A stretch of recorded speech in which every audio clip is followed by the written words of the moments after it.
Good afternoon. Fade to Black breaking news for this Wednesday, December 18th, 2024. This is all of the news that you need. I'm Jimmy Church.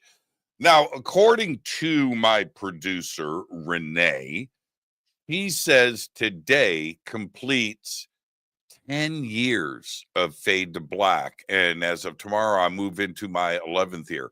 I'm really not good at math. I thought this was year 11. But this is 10. Last year we did our 10th anniversary. I'm confused.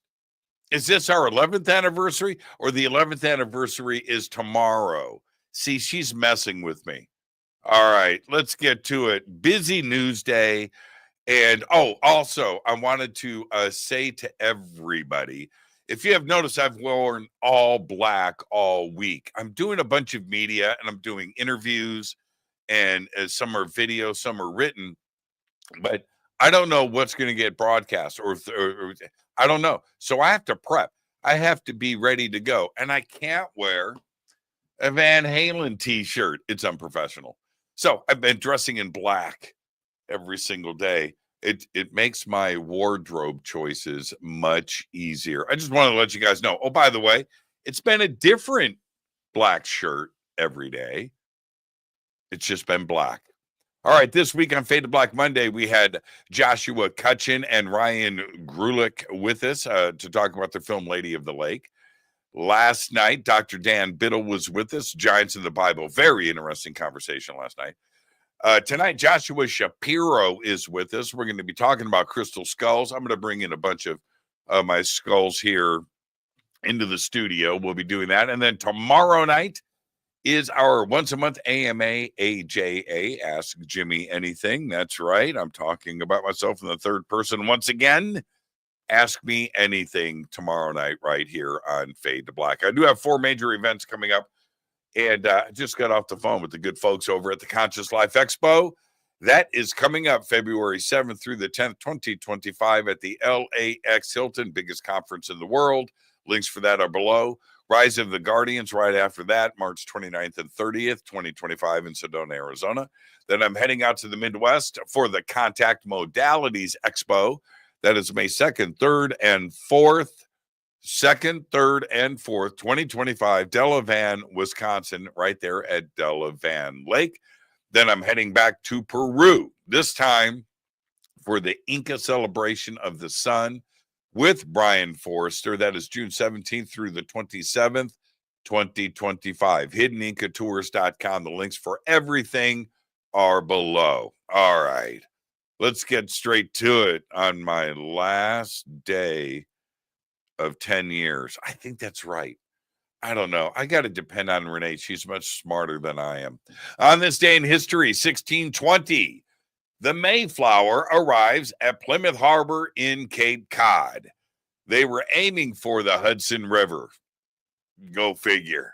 On this day in 1620. Fader fact, 28-year-old Art Yorn Sidorkin inhaled a seed of a fir tree, which sprouted and grew in his lung. He had a fir tree growing in his lung. Had to go see the doctors. They didn't know what was going on. They had to inhaled a fir tree seed.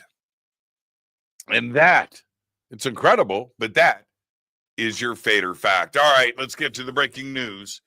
Last night it went down. The CIA, the FBI, the Department of Homeland Security, and Department of Defense met with members of the House Intelligence Committee for a classified briefing about unidentified aircrafts that have been reported in multiple states, well, and also around the world. After the classified briefing, officials spoke out. So I've got some quotes. Representative Carlos Jimenez of Florida said, and I quote, "The federal government hasn't the faintest idea about what's going on with these drones. That concerns me more than anything else," end quote.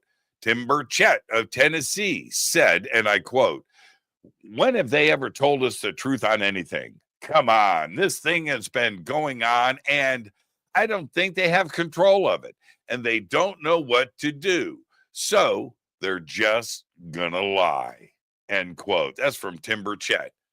It's a crazy story, and it's ongoing. I just heard from Brad Harris, my photographer and good friend, and he's down in the southern part of California around the Laguna Beach area. He texted me today. They've got drones flying from south to north off of the coast. I asked him for photographs. He's a photographer. I'll keep you posted.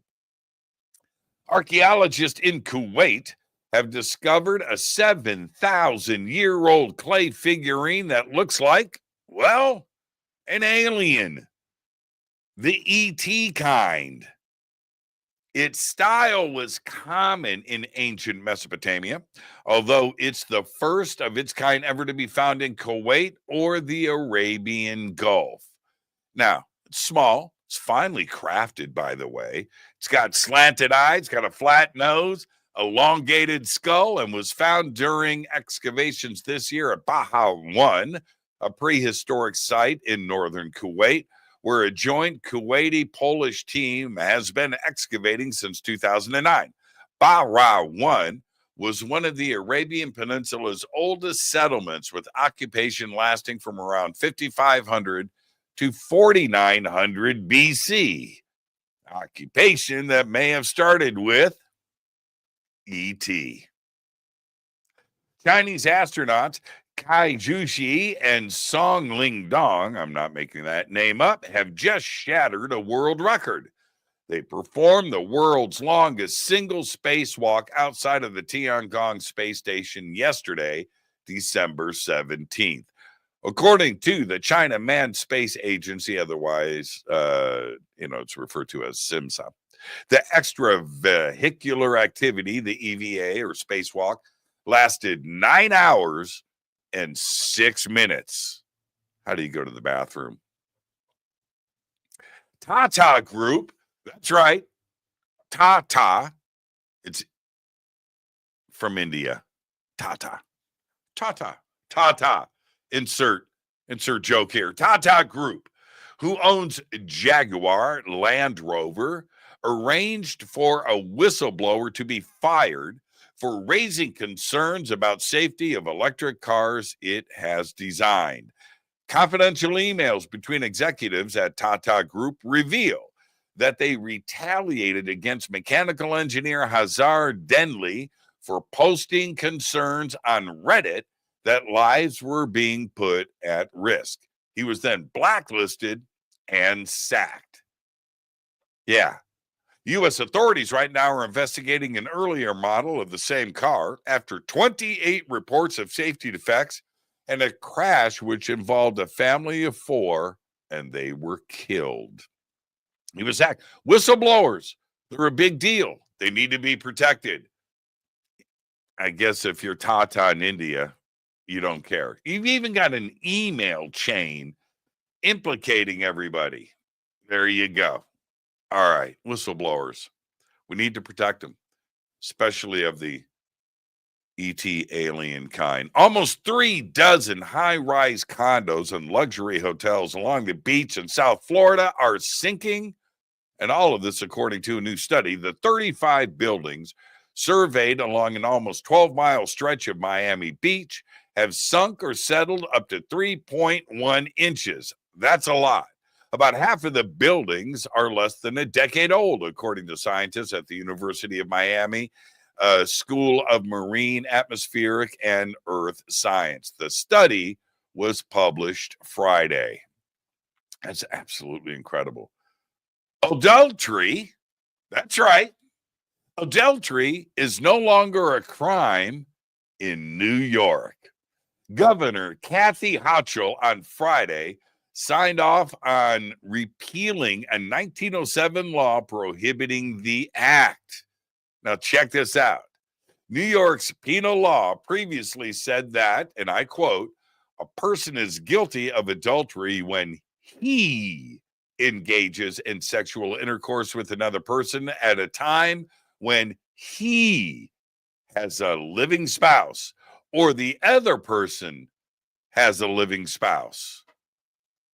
The key word here is he. So I guess the law didn't apply to women since 1907.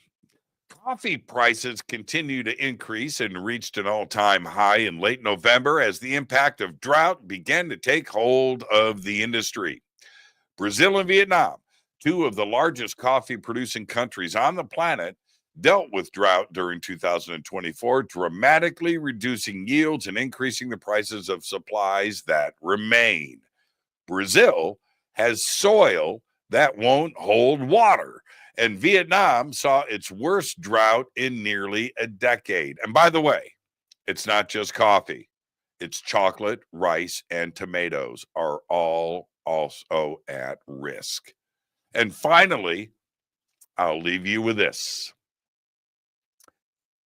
How do we know that the four horsemen are trotting into town? How do we know? Well, Nissan and Honda plan to enter negotiations for a merger that will likely include, get ready for it, Mitsubishi. Nissan and Honda are considering operating under a holding company and will soon sign a memorandum of understanding. Both automakers plan to include Mitsubishi. A deal to merge Nissan and Honda would likely be the largest in automotive history since a $52 billion deal between Fiat Chrysler and PSA Group in January 2021 to form Stellantis. Now, right now, we've got no word from Toyota, the largest Japanese automaker, who will soon be in second place, behind newcomer Nissan Mit. Yeah, you like how I did that? You like that? I've already named the company. Seriously. The four horsemen are on their way. There you go. There's all the Fade to Black breaking news on my last day of 10 years of Fade to Black, according to Renee. Yeah, Fade to Black breaking news is all you need for this Wednesday, and it is produced by Renee Neumann. I'm your host, Jimmy Church. Tonight on Fade to Black, Joshua Shapiro is back with us, and we're going to be talking about crystal skulls. I'm going to bring in a bunch of crystal skulls in the studio. We're going to have a great conversation, and I'll see you tonight on Fade to Black. But for now, all I've got is Gobekli Tepe.